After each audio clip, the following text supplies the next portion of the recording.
오늘 이 예배를 통해서 우리에게 주시는 하나님 언약의 말씀, 신약성경 요한복음 16장 7절에서 11절까지의 말씀입니다.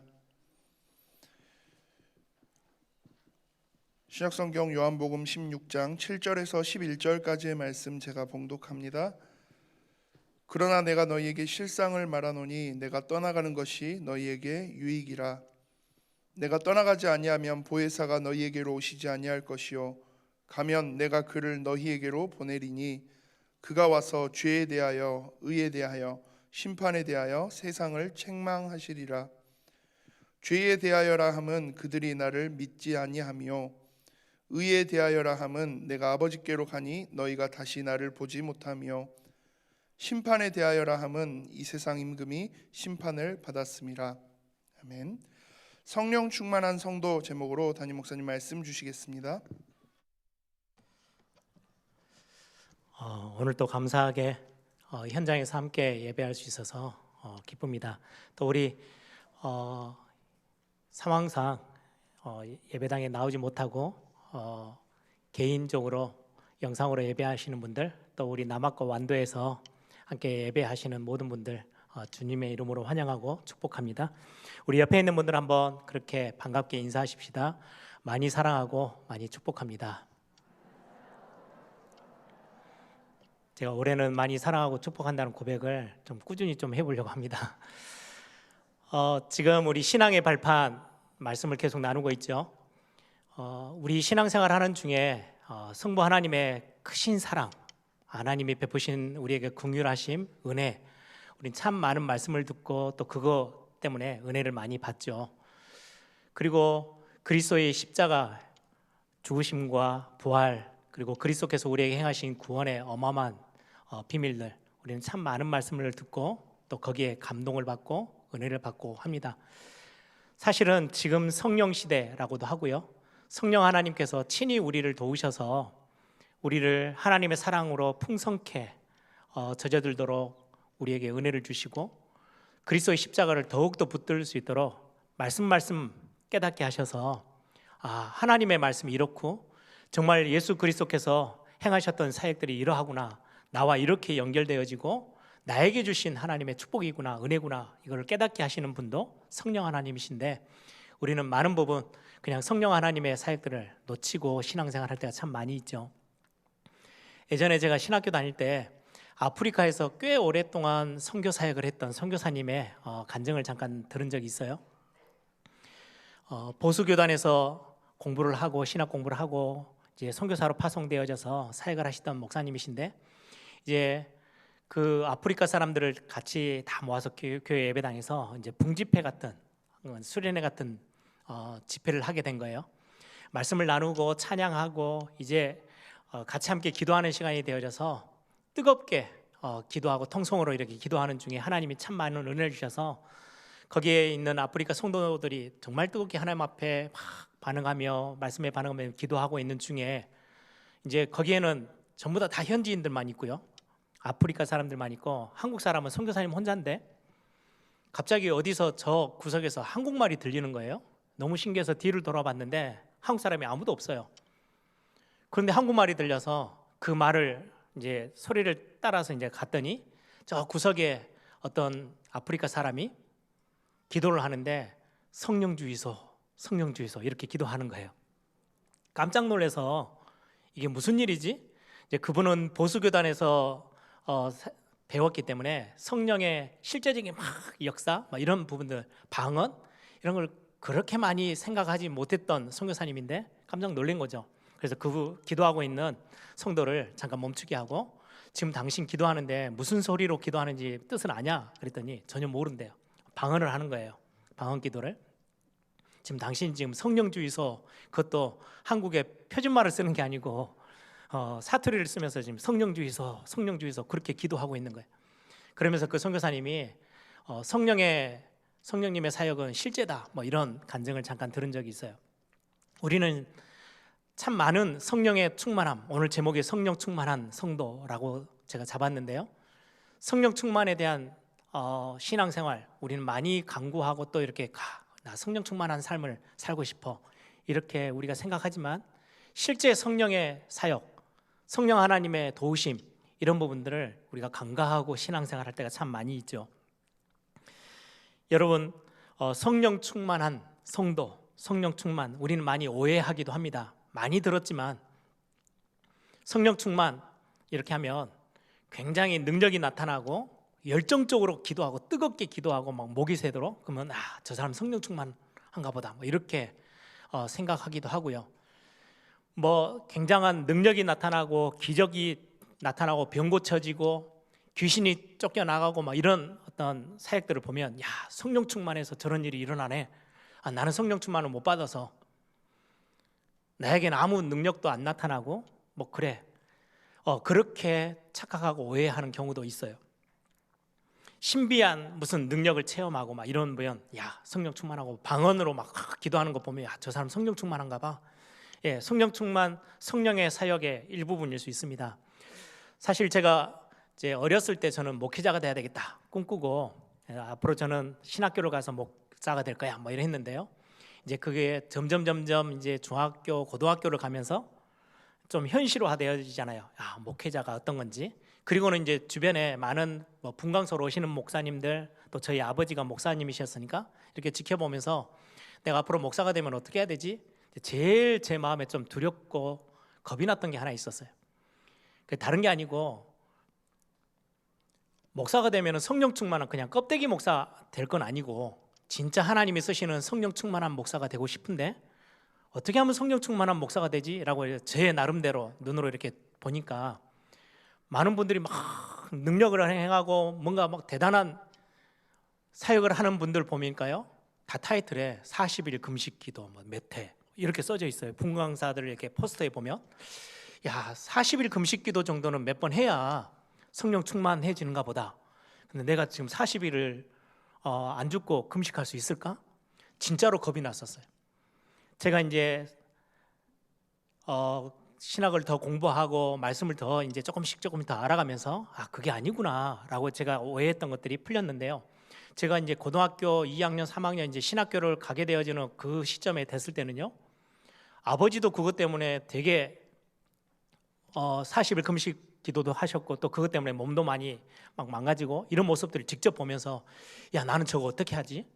그럼 내가 성령 충만해서 목회를 해야 되겠는데, 야, 어떻게 나는 40일, 그것도 어떤 분들은 뭐 3번씩 했다 막 이러 하는데 나는 그거를 감당할 수 있을까? 이게 제일 겁이 났던 부분 중에 하나였어요. 지난주에도 어떤 어른 목사님하고 잠깐 이렇게 만남이 있었는데요, 그 목사님 그러더라고요. 내가 복음을 확실하게 잘 모를 때는 목회 금식 기도로 거의 목회를 했대요. 그러다 보니까 잇몸 다 나가고 아예 임플란트 하도 못할 만큼 잇몸이 다 망가져가지고 몸도 상하고 근육 다 빠져나가고 몸이 너무너무 힘들어질 만큼 40일 금식 기도 뭐 이런 금식 기도를 너무 많이 했었대요. 왜? 그거 해야 목회를 할 수 있다라고 생각해서. 지금은 내가 너무 편하게 건강하고 벌써 나이 연세가 80이 다 돼 가시는데도 정정하게 사역을 하시거든요. 그거 보면서 자랑하시더라고요. 내가 옛날에는 그런 거 잘 몰랐어, 이런 말씀을 하셔요.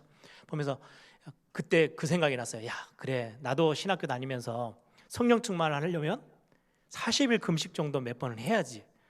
우리 성도님들은 뭐 생각도 못 하는 거죠. 그렇게 오해했던 성령 충만.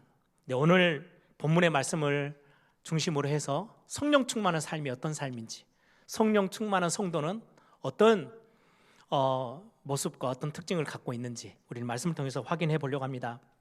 그 전에 먼저 여러분들이 지금 신앙의 발판 이렇게 하면서 성부 하나님, 성자 하나님이신 예수 그리스도, 그리고 성령 하나님 이렇게 계속해서 메시지를 같이 나누고 있는데요, 여러분들 먼저 기억하실 게 있어요.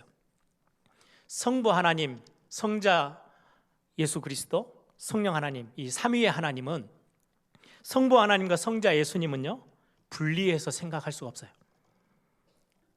각자 독립되어 있는 하나님이시지만 한 분 하나님이세요. 그래서 뗄래야 뗄 수 없이 분리해서 생각할 수 없는 하나님. 성자 예수님의 모든 사역은 성부 하나님으로부터 나왔고 성부 하나님의 뜻을 따라 사역하셔요. 그렇게 하셨어요. 또한 성령 하나님의 사역 역시 성자 예수님의 사역과 뗄래야 뗄 수 없이 긴밀하게 연결되어져 있음을 여러분들이 기억하셔야 돼요. 성령 하나님은 별도로 본인이 알아서 하고 싶은 대로 막 하는 게 아니고요. 성자 예수님과 뗄래야 뗄 수 없이 아주 긴밀하게 사역을 하고 계세요. 연결되어져서. 조금 더 구체적으로 보면 성부 하나님은 우리를 너무나도 사랑하시고 우리를 그냥 멸망 가운데 버려두지 아니하시고 긍휼히 여기셔서 우리를 구원하시기 위해서 성자 하나님이신 예수 그리스도를 이 땅에 보내주셨습니다. 그래서 성자 예수님은 우리의 모든 죄를 사하시기 위해서, 모든 문제를 해결하시기 위해서 그리스도로 이 땅에 오셨어요. 십자가에서 죽으심으로 죄의 모든 문제 완전 해결하셨고요. 그리고는 사단의 권세, 사망 권세, 죽음의 권세를 모두 깨뜨리셨습니다. 이로 인해서 하나님과 원수되었던 저와 여러분을 하나님과 화목하게 하셨어요. 그래서 성경은 예수님께서 화목의 제물이 되셨다라고 성경은 말씀합니다. 그리고는 모든 죄, 사단의 권세, 사망 권세 완전히 깨뜨리셨다는 증거로 부활하시고 승천하셨어요. 지금은 승천하셔서 모든 하늘과 땅의 모든 권세를 딱 지시고 하늘 보좌 우편에 모든 만물의 주관자로 지금도 예수님께서 승천하셔서 보좌 우편에 계세요. 그러면 예수님은 이 땅에 계시지 않고 왜 승천하셨습니까?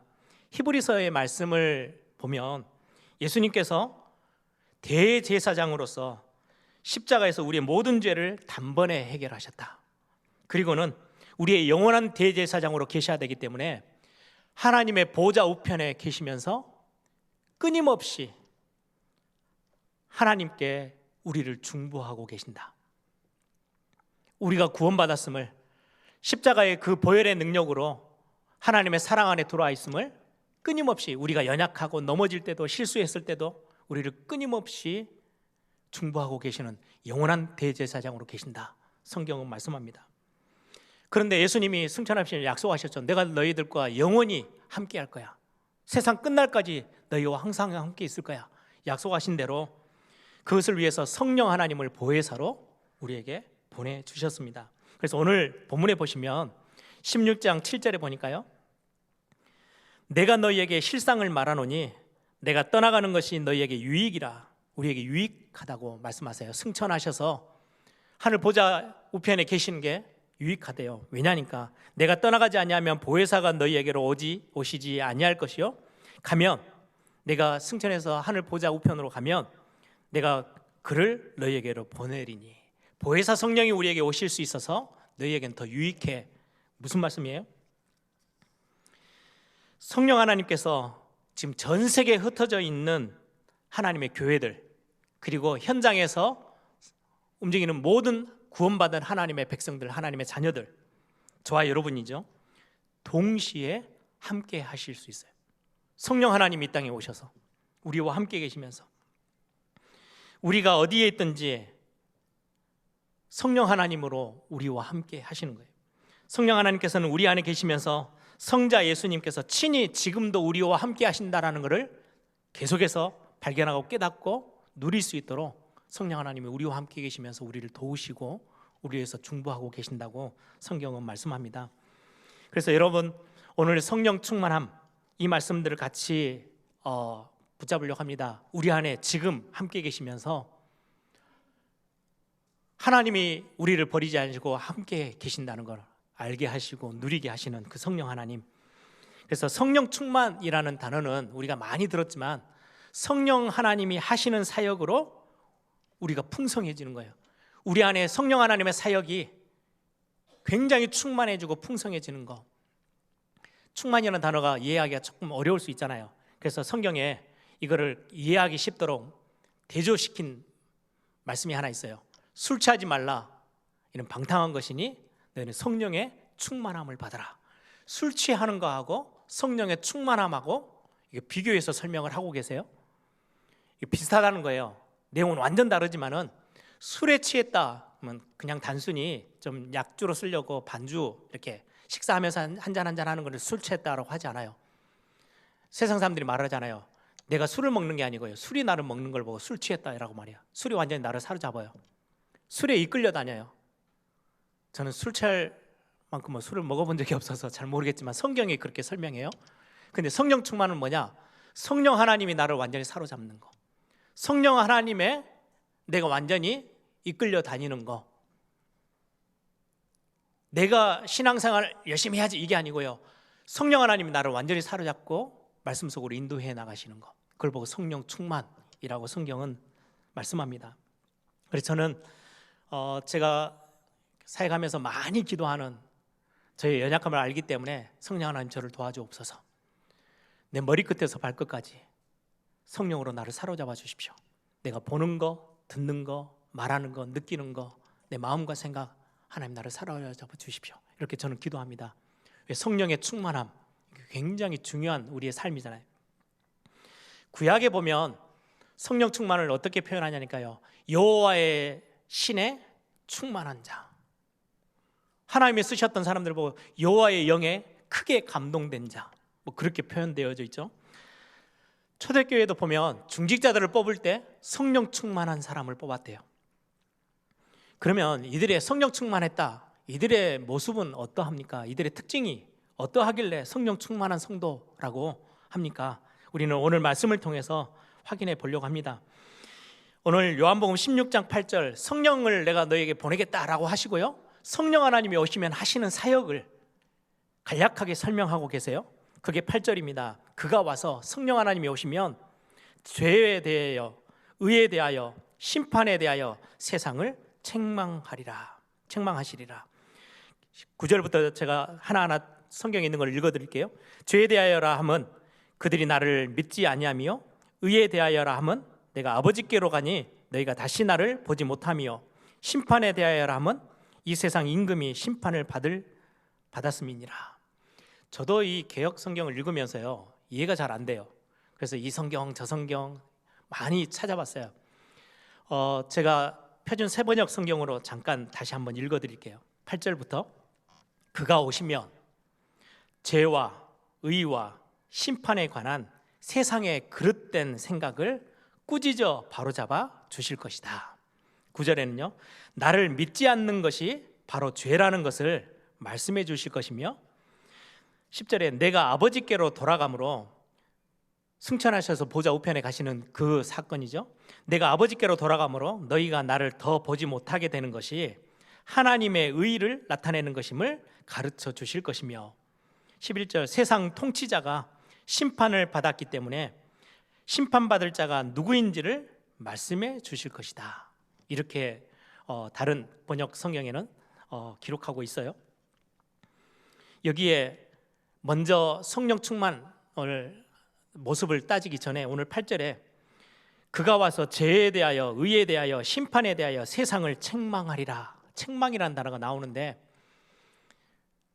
조금 여러분들이 이해를 돕기 위해서요, 책망 막 야단치고 뭐라 하고 이게 아니고요, 무엇이 옳고 무엇이 그른지, 하나님이 무엇을 원하시는 것인지, 무엇을 싫어하시는 것인지, 무엇이 잘못됐고 어떤 게 올바른 것인지를 하나하나 따지고 가르치시고 깨닫게 하시는 것. 우리의 삶, 우리의 말, 언행, 우리의 모든 신앙생활하는 부분, 우리의 삶의 전반적인 부분을 두고 무엇이 틀린 거고 무엇이 올바른 것인지, 어떤 게 하나님이 원하시는 것이고 어떤 게 하나님이 싫어하시는 것인지, 그걸 낱낱이 하나씩 따져서 가르치고 깨닫게 하시는 것, 그걸 보고 책망한다라고 여러분들이 이해하시면 되겠습니다. 죄에 대해서 하나하나 따져서 알게 하시고 바르게 잡아주시는 거죠. 의에 대해서도 어떤 건지, 그리고 심판에 대해서도 이 부분입니다. 오늘 첫 번째, 죄에 대하여라고 나오죠. 9절에 죄에 대하여는 나를 믿지 않는 거, 불신앙을 두고 지금 말씀하고 계세요. 불신앙이 죄라고 설명합니다. 저는 이거를 조금 더 말씀을 통해서 이렇게 묵상하면서요, 오늘 말씀을 준비하면서 죄, 제가 구약에 있는 하나님의 사람들의 모습, 하나님이 어떻게 표현했는지, 죄 가운데 빠졌을 때 그 모습을 어떻게 성경은 말씀하고 있는지를 이렇게 찾아보면서 묵상했어요. 하나님을 업신여기는 거, 하나님을 하나님으로 인정하지 않는 거, 하나님을 무시하고 살아가는 삶. 하나님이 무시한다는 것은, 하나님을 업신여긴다는 것은요, 하나님이 말씀으로 역사하시고 말씀으로 본인을 드러내시는데 말씀을 듣고도 순종하지 않고 말씀을 무시하고 말씀에 무관심한 거, 그걸 보고 죄라고요. 성경은 설명합니다. 그래서 성경에서 죄를 다룰 때는요, 이것 잘못했어, 너 이거 거짓말했지, 나무에 물건 갖고 왔지, 이렇게 틀린 일, 이게 아니고 근본적으로 죄의 본성, 하나님과의 관계로 설명하고 있어요. 창세기 3장 문제, 하나님과의 관계가 깨어지고 하나님과 관계가 완전히 끊어진 거죠. 죄는 하나님과의 관계 속에서 우리는 좀 더 구체적으로 확인할 수 있어요. 저는 그래서 구약의 두 인물을 이렇게 묵상하게 됐어요. 엘리 제사장의 아들, 두 아들, 홈리와 비니아스. 제사장으로 부름을 받았는데도 불구하고 완전 하나님을 업신여기는 삶. 그래서 성경은 그렇게 표현해요. 사무엘상 2장에 보니까 예배하기 위해서 제사의 물건으로 이렇게 있으면요, 갈고리를 가지고 다니면서요, 자기가 먹고 싶은 고기 탁 건져가지고 먹고요.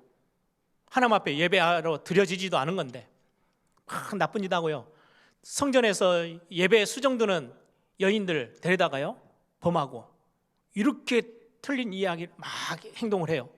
근데 하나님이 그걸 지적하시면서 뭐라고 표현하시냐? 너 물건 훔쳐 먹었지, 너 이거 실수했지, 이거 너 잘못했지, 이렇게 하지 아니하시고 하나님이 뭐라고 그 행동을 표현하냐니까, 그들이 나를 멸시했어. 그들이 나를 업신여겼어. 그래서 사무엘상 2장 30절에 보니까요, 창조주 하나님이 하신 말씀이에요. 당연히 우리는 하나님을 경외하고 하나님을 존경하고 존중하며 살아가야 되는 게 당연해요. 피조물이니까. 그런데 나를 존중하는 자를 내가 너를 존중할 거야. 하나님이 그렇게 표현하세요. 나를 멸시하는 자는 내가 그를 멸할 거야. 죄를 그렇게 표현하고 있는 모습. 또 하나, 다윗 왕의 삶에서요, 다윗은 70년 동안 이 땅에서 있었거든요. 왕으로 거의 한 30년 40년을 다스리면서 있었는데요, 다윗이 사무엘하 12장에 보니까요, 우리아의 아내 밧세바를 범했던 사건이 나와요. 크게 하나님 앞에 범죄했죠. 그걸 나단 선지자가 찾아와서 지적합니다. 죄를 지적합니다. 그때 성경은 뭐라고 표현하느냐, 큰 그 범죄함 속에 있었던 다윗을 보고 너 이런 나쁜 짓 했지, 이게 아니고 성경의 전체적인 분위기에 뭐라고 표현하고 계시냐니까, 그 죄를 두고 사무엘하 12장 9절 10절을 보니까요, 그러한데 어찌하여, 지금 나단 선지자가 다윗에게 하는 말이에요. 어찌하여 내가 여호와의 말씀을 업신여기고 나 보기에 악을 행하였느냐, 하나님의 말씀을 왜 업신여겼냐 라고 표현해요. 또 10절에는 이제 내가 나를 업신여겼고, 하나님을 업신여기고 하나님을 무시하고 하나님을 인정하지 않는, 하나님을 인정하지 않기 때문에 의지할 이유도 없고 믿을 이유도 없어요. 그걸 보고 불신앙이라고요. 그걸 보고 죄래요. 저는 그 다윗 왕의 모습을 보면서요, 하나 이렇게 저희가 참고하면서 되게 묵상하며 제가 붙잡았던 말씀이 하나 있어요. 다윗 왕의 인생 70년 속에 거의 이제 30살쯤 돼서요, 이미 어릴 때 왕으로 기름 부음을 받았잖아요. 그리고는 한 곳에서 왕으로 추대를 받아요. 그런데 전체 이스라엘 모든 나라의 백성들에게 다 추대받은 건 아니에요. 점점 세력이 커져서 나중에 거의 한 30 넘어서 40 정도 되어질 때 통일왕국을 이뤄요. 모든 지역, 모든 성에서 다윗을 왕으로 다 추대해서요, 결국에는 이제는 통일왕국의 왕으로 딱 군림해요. 얼마나 대단합니까? 그거 기점을 삼아서 예루살렘을 도성으로 삼고 거기에 언약궤를, 저 밖에 있었던 언약궤를 거기에 성막에 옮겨와요. 그리고 거기서 춤추고 찬양하고 하나님 앞에 막 영광 돌리잖아요. 막 찬양대를 만들고 대단한 사역을 했어요. 그 뒤로부터 통일왕국을 이루고 나서부터 주변에 있던 모든 나라들이 막 공격에 들어오고 전쟁을 걸어오는데요, 하나님이 그에게 얼마나 힘을 많이 주셨는지요, 단 한 번도 전쟁에 실패하지 않고 다 이겼어요. 최고의 항군기, 승승장구하던 때, 그때 우리의 아내를 범합니다. 너무 잘 나갈 때 하나님이 은혜 주셔가지고요, 막 성공하고 응답받고 승승장구하고 있을 때에, 그때 오늘 본문의 말씀처럼 그 제가 읽어드렸던 사무엘하 12장에 있는 것처럼 하나님을 업신여겼대요. 내가 잘 나가거든요, 뭔가 잘 돼요, 성공했어요. 힘이 보여요. 뭔가 잘 될 것 같아요. 내 주변 환경이 다 잘 만들어졌어요. 하나님을 굳이 의지할 이유가 없어요. 그걸 보고 죄래요. 하나님을 업신여기고 하나님을 하나님으로 인정하지 않고 우리가 가장 신앙생활하면서 실수를 범하기 쉬운 모습이죠. 지난번 잠깐 엊그제 만났던 그 어른 목사님이 그런 말씀하세요. 잠깐 이렇게 대화하는 중에 자기 교회 성도님 한 분이 계시는데 몇 년 전에 되게 어려웠대요. 거의 뭐 이렇게 밥 먹고 살기가 힘들 만큼 너무 힘들고 어려워 있는데 뭐 대단한 실력 막 공부를 많이 해가지고 그런 것도 아니다 보니까 직장 구하기도 힘들고 어려워하고 있는 그 모습에 목사님이 기도 중에 추천을 해줬대요. 이런 일을 한번 해봐라. 그럼 한 3년만 고생하면 어느 정도 궤도에 올라올 거다. 그럼 그 정도 되면은 마음껏 교회 신앙생활도 하고 헌신도 하고 헌금에 가면서 멋지게 신앙생활을 할 수 있을 거야. 한번 애를 써서 한번 그거 한번 해봐 했더니요 시작을 했대요. 그때 이야기를 목사님이 했대요. 한 3, 4년 지나면 어느 정도 정상궤도에 딱 올라가면 많이 바빠질 거다. 그러면 신앙생활을 소홀해질 수 있는데 절대 그러지 마라. 예배하는 거 절대 포기하지 말고 기도생활 말씀 붙잡는 거 절대 놓치면 안 돼 라고 했는데 한 3년 4년 지나면서요 점점 처음에 30만 원 11조 하던 게요 점점 올라서요 꽤 많은 11조를 하게 됐대요. 그런데 코로나가 딱 터졌어요. 그런데 어느 순간에 본인 교회는 계속 우리 현장 예배를 계속 했대요. 예배에 안 보이더래요. 거의 1년 가까이를. 그래서 부교육자 시켜서 한번 다녀오라고 뭐 하고 있는지 갔더니 목사님 너무 죄송합니다.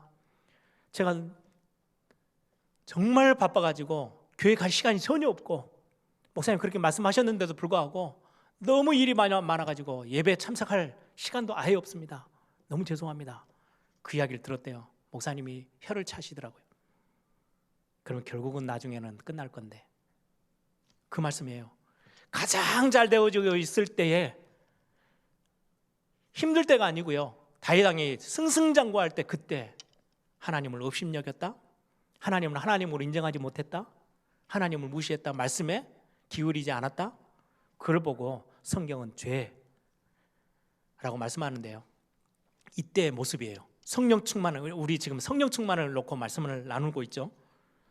이때 나단이라는 선지자가 찾아와서 그 죄를 지적합니다. 너 왜 하나님을 업신여기니? 너 이제까지 그 죽음의 위기 속에서도 하나님이 너를 지키셨고 왕의 자리에 앉히고 지금의 다윗의 최고의 언약 너에게 다 허락하셨지 않냐? 그 주변의 모든 나라들이 싸움을 걸어올 때 다 승리케 하셨지 않냐? 그 하나님을 왜 업신여겨? 라고 죄를 지적할 때요 다윗이 곧바로 회개합니다. 내가 여호와 하나님께 범죄했습니다. 침상이 동동 뜨도록 하나님 앞에 울며 회개했다고 성경은 기록해요. 그게 성령 충만한 사람의 모습입니다. 죄를 낱낱이 하나씩 하나씩 가서 드러내 보여줄 때, 그리고는 깨닫게 할 때, 가르칠 때, 맞습니다. 내가 하나님을 놓쳤습니다. 내가 하나님을 믿지 않고 의지하지 않고 인정하지 않고 또 나를 의지하고 세상을 의지하고 내 경험을 의지하며 뛰어갔네요. 아닙니다. 내가 하나님 앞에 설게요 라고 돌아서는 그 모습, 그걸 보고 성령 충만하다라고 설명합니다. 여러분 사울왕 아시죠? 죄를 선지자를 통해서 여러 번 지적했는데요 변명하고 회개치 않았어요. 핑계대는 거예요. 뭐 다른 사람들 다 그렇게 하는데요 뭐 지금 상황이 어쩔 수 없었어요. 그렇게 해서 절대로 회개하지 않아요. 성령 충만하지 않는 거예요. 엘리 제사장의 두 아들들 마찬가지였어요. 죄가 지적되는데도 불구하고 밝히 하나하나 다 드러내서 그렇게 하면 안 돼, 그거 하나님을 멸시하는 거야, 하나님을 업신여기는 거야, 하나님을 하나님으로 인정하면서 살아가야 돼 라고 지적하는데도 불구하고 돌아서지 않아요. 회개치 않아요. 여러분들 성령 충만은요 죄를 안 짓는 게 아니고요 우리가 연약해서 넘어져요. 어떨 때는요 범죄한 가운데 또 들어가요. 그때 하나님의 말씀에, 예배 가운데 말씀 속에 이게 아니구나, 내가 하나님보다 다른 걸 더 바라보고 있었네, 돌아서야 되겠구나, 내가 하나님 의지하는 이 믿음의 비밀 놓치면 안 되는 거구나. 그렇게 해서요 하나님 회개합니다, 죄송합니다, 돌아서는 거, 그걸 보고 성령 충만이래요. 죄에 대하여 알게 하시는 거예요. 성령이 그 사역을 하시는 거예요. 그래서 여러분들이 말씀의 반응이 빠르다, 성령 충만한 분입니다. 여러분 하나님을 업신여긴다, 여러분들 부모와 자녀 사이에서도요 마찬가지고요. 아내와 남편도 마찬가지예요. 업신여기고 인정해 주지 않는 게 가장 힘든 거거든요. 부모를 경외한다, 경외하고 효도한다? 그건 뭐예요? 부모를 인정해 드리는 거예요. 부모로. 자식을 무시하면요 큰 사고 칩니다. 나중에 큰 문제들이 일어났던 사람들 나중에 가정사를 다 보세요. 사람들에게 인정받지 못했던 거. 아내와 남편, 여러분들 집에 갔는데 남편이 여러분들을 무시하고 멸시한다? 정상적인 생활을 하기가 힘들어요. 아내가 나를 계속해서 남편을 무시한다? 왜? 관계가 형성될 수가 없어요. 하나님이 제일 싫어하는 죄, 하나님을 하나님으로 인정하지 않고 믿지 않는 거. 그냥 하나님을 안 믿어서 구원 못 받아 이런 수준 아니에요. 구원받은 하나님의 백성이 다윗이 최고의 절정기에 올라갔는데 그때 하나님을 무시하고 놓쳤던 거. 성경은 그걸 죄라고 지적하고 그 지적되어졌을 때 순간 돌아서서 하나님 앞에 회개하고 다시금 하나님께 집중했던 다윗의 모습. 이게 성령 충만한 자의 모습입니다. 핑계치 않고. 그래서 사도행전 13장 22절에 보니까요 다윗을 보니 내 마음에 합한 자라 라고 성경에 하나님 말씀하시죠. 골리앗 앞에 섰을 때 멋지게 돌 탁 하나 들고 가면서 내가 만군의 여호와의 이름으로 왔다. 이때 하나님이 마음에 들었을까? 어떤 모습으로 막 전쟁에서 막 승리했을 때 그때였을까? 뭐 다 이기지만 저는 이 사무엘하 12장의 이때의 모습일 거라고 생각해요. 죄가 지적됐는데 순간 돌아서서 회개하며 하나님, 제가 다시금 하나님을 내 인생의 왕으로 다시금 섬기고 바라보고 하나님을 경외하는 마음으로 나갑니다 라고 했을 때 그 마음 하나님 받으셨지 않을까? 여러분 성령 충만한 거는요 대단하게 멋진 능력의 삶이 아닙니다. 죄가 지적됐을 때 깨달아질 때 회개하고 돌아서서 하나님 앞에 다시금 하나님 앞에 말씀 앞에 서는 거. 그래서 우리에게는 예배가 정말 중요합니다. 예배 우리는요 하나님을 인정하는 마음으로 하나님을 의지하고 오늘도 하나님이 내게 은혜 주시지 않으면 안 됩니다. 하나님을 바라보고 하나님을 은혜를 구하며 하나님께 집중하는 것. 그게 최고의 성령 충만한 삶의 모습입니다. 말씀이 사모되어지는 것. 그래서 여러분들 우리 금요일 날 우리 남목사님 통해서 성경 공부도 하고 그리고 우리 모든 예배 때 뭐 이런저런 많은 훈련들 있죠. 여러분들이 말씀을 기억하고 그 훈련에 같이 함께 참석하고 또 인터넷에서도 여러분들이 또 듣고 그래서 말씀으로 막 풍성해지려고 하고 시간 나면 여러분들이 일부러 성경을 펴서 여러분들 스스로 말씀을 찾아서 읽고 묵상하고 성령 충만한 겁니다. 말씀 앞으로 자꾸 가는 거. 두 번째입니다. 성령 충만한 삶의 모습. 성령의 사역. 두 번째는요. 죄에 대해서뿐만 아니라 의에 대하여라고 설명하고 있죠. 제가 세번역 성경으로 읽어드릴게요. 내가 아버지께로 돌아가므로 너희가 나를 더 보지 못하게 되는 것이 하나님의 의를 나타내는 것임을 가르쳐 주실 것이다. 의에 대해서 여러분들 신앙생활 하면서 하나 좀 주의해야 될 게 하나 있어요.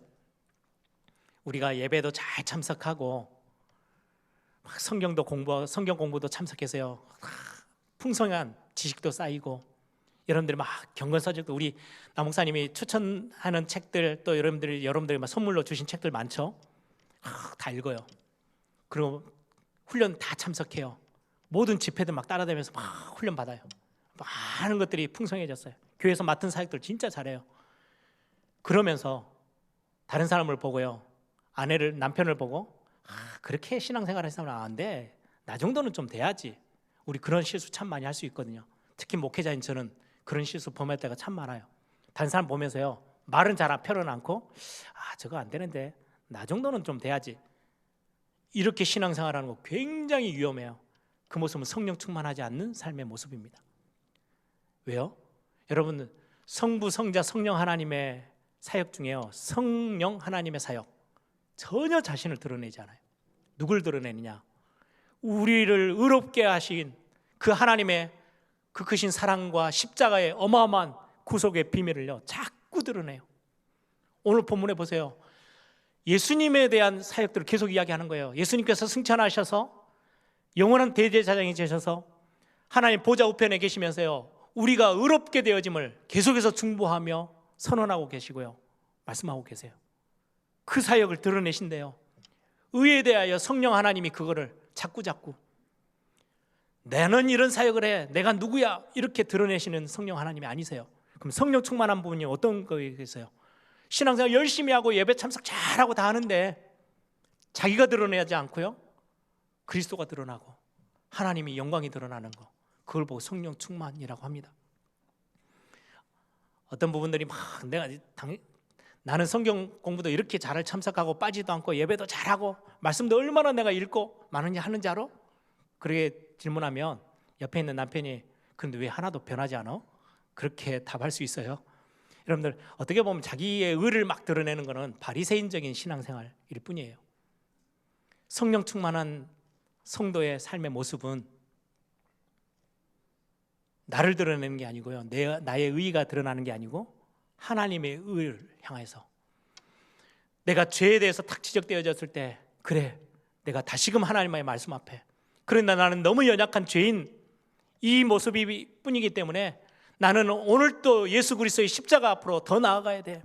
그래야 나는 하나님의 의의 그 축복 속으로 나는 들어갈 수 있기 때문에 유일하게 의롭다고 칭함을 받을 수 있는 유일한 길은 예수 그리스도밖에 없어. 십자가의 그 비밀밖에 없어. 나는 오늘 또 십자가 앞으로 나갈 거야. 오늘 또 나는 그리스도의 은혜 속에 더 깊이 들어갈 거야 라고 자꾸 그리스도를 향해서 의의가 어디에서 오는지를 알고 그분을 향해서 나아가도록 하는 거, 여러분들 그 생각이 자꾸 들으면 성령 충만한 거예요. 그래서 성령 충만한 자의 성도의 모습은요, 감사가 중심이에요. 왜요? 내 의의가 아니고요, 그리스도 예수의 십자가의 비밀이 아니면 나는 구원받을 수도 없고 의롭다고 칭함받을 수도 없어요. 영원히 하나님과 원수된 삶을 살아가야 되는데, 하나님과 화목하게 될 수 있는 그리스도의 그 화목케 하심에 은혜가 너무 감사해서 감사를 고백하고 감격하고 기뻐하고 그걸로 인하여서 하나님 앞에 나아가는 그 비밀을 가진 자, 그걸 보고 성령 충만한 성도라고 합니다. 여러분, 내 신앙생활 하는 중에 나를 드러내는 거 말고요, 그래, 내가 오늘 또 내가 이렇게 최고의 응답을 누리고 교회를 섬길 수 있고 이런 많은 예배 시간 뺏기지 않고 예배할 수 있었던 이 은혜는 그리스도께서 내게 베푸신 그 은혜 때문에 내가 하나님 앞에 의를 향하여서 자꾸 나아갈 수 있는 은혜 주신 거지. 그래, 너무 감사하네. 이게 되어지는 성도를 보고 성령 충만하다라고 합니다. 마지막 심판에 대하여 저는 이 말씀을 그렇게 묵상했어요. 제가 세번역 성경으로 다시 한번 읽어드릴게요. 세상 통치자가 심판을 받았기 때문에 심판받을 자가 누구인지를 말씀해 주신대요. 세상 임금, 세상 신이라고 말하는 사단의 머리를 완전히 박살내셨어요.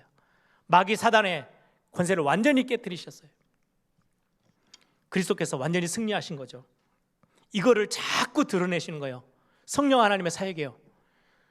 그러면서 저와 여러분에게는요, 이미 흑암의 세력 사단은 박살났고 그가 심판 앞에 서서 끝났어. 너희들은 그리스도로 인하여서, 그리스도께서 십자가의 사건으로 인하여서 너희들은 의롭다고 칭함을 받고 그 심판대 앞에 서는 자들이 아니야. 심판이 아니고 생명에 서 있는 자들이야 라고 우리에게 자꾸 힘을 주시는 거예요. 근데 우리의 삶은 어떠해요? 구원받고 그 은혜 속에 있는데도 불구하고 자꾸 우리는 죄 가운데로 빠져요. 죄의 유혹에 또 넘어져요. 그때마다 우리는 자꾸 정죄함 속에, 죄책감 속에 흔들릴 때가 많아요. 그때마다 선포하시는 거예요. 사단은 완전히 박살났거든. 너는 죄의 종이 아니야. 사단의 종이 아니야. 너는 하나님의 사람이야. 너는 성령의 사람이야. 그래서 죄와 더불어 피 흘리기까지 싸워. 내가 힘 줄게. 그래서 우리는 성령의 도움을 구하는 거예요. 성령의 도우심이 필요하고요, 성령의 중보가 필요해요. 중보기도가. 그래서 지난주 메시지와 연결하세요. 심판은 이미 사단이 다 받아서 끝났어요. 완전히 다 멸망했어요. 우리는 그 심판 앞에서 그리스도의 십자가의 우리를 의롭게 하심의 그 비밀 속에서요, 우리는 생명 속에 들어온 사람들이에요. 그래서 하나님이 우리에게요, 성령 하나님께서 계속해서 소리치는 것입니다. 가르치시는 거예요. 깨닫게 하시는 거예요. 더 이상 죄 가운데서 머물러 있지 마. 내가 너에게 힘 줄 거야. 은혜를 부어줄 거야. 그래서 죄와 더불어 싸워. 그러면 넉넉히 이길 수 있어. 우리에게 자꾸 죄와 더불어 싸우면서 승리할 수 있도록 우리를 인도해 나가시는 성령 하나님의 도우심. 그걸 구하며 자꾸 구하라, 찾으라, 두드리라. 그럼 주실 거라고 말씀하셨거든요. 누구에 관련된 거요? 성령 하나님. 구하래요. 간절히 도움을 구하래요. 성령 하나님이 부으시는 힘을 구하래요. 그래야 이 세상에서 우리는 죄의 종처럼 살아가야 될 사람들이 아니에요. 하나님의 사람이거든요. 승리할 수 있어요. 그래서 여러분, 말씀을 결론을 맺습니다. 그 고린도 교회 바울이 편지를 쓰면서 메시지를 주면서요, 고린도 교회는 복음을 듣고 교회가 세워졌죠. 얼마나 감사해요. 그리고는 거기에서요, 구원의 어마어마한 비밀 가운데 성찬이 진행되어져요. 예배가 풍성해졌어요. 그런데 성찬도 하고 예배도 하고 말씀도 듣고 교회가 교회되어지게 막 붕대어져 가지만은 여전히 그 교회 안에 성령 충만한 성도가 없어서 자꾸 세상의 흐름 속에 빠져들어가고 세상에 이리저리 흔들리고 있는 성도들의 모습을 보고 그 자리에 더 이상 있지 마. 성령 충만한 자리로 나와와 라고 소리치고 있는 말씀이 고린도서예요. 여러분, 지금 우리에게 말씀 주시고 있는 부분이라고 저는 믿습니다. 저와 여러분의 삶, 대단한 능력이 생기고 갑자기 막 방언이 터지고 신유 은사가 나타나고 그거는 다음이고, 지금 우리가 성령 충만한 성도 어떤 모습이에요? 죄를 말씀을 통해서 지적할 때요, 회개하고 바로 하나님 믿음의 자리에 서는 거. 근데 그 믿음의 자리에 서는 때마다 뭐가 감사해요? 우리를 의롭다고 칭하신 그 십자가의 사건, 예수님의 그 그리스도 되신 사역, 얼마나 감사한지요. 그게 중심되고 그것 때문에 더 감격해하고, 그거 가지고 세상 나갔더니요, 우리 힘으로는 절대 싸울 수 없어요. 그런데 싸워야 되겠어요. 그래서 하나님의 도우심, 성령의 도우심이 필요해요. 위로부터 주시는 새 힘이 필요해요. 그걸 간구하며 나아가는 성도, 그걸 보고 성령 충만한 성도라고 합니다. 저와 여러분이 오늘 또 이번 한 주도 여러분이 성령의 도우심을 간구하시면서 위로부터 부으시는 새 힘을 얻고 여러분들이 승리하는, 그래서 성령 충만한 삶을 놓치지 않는 우리 애일교회 모든 성도님들 되기를 소망합니다.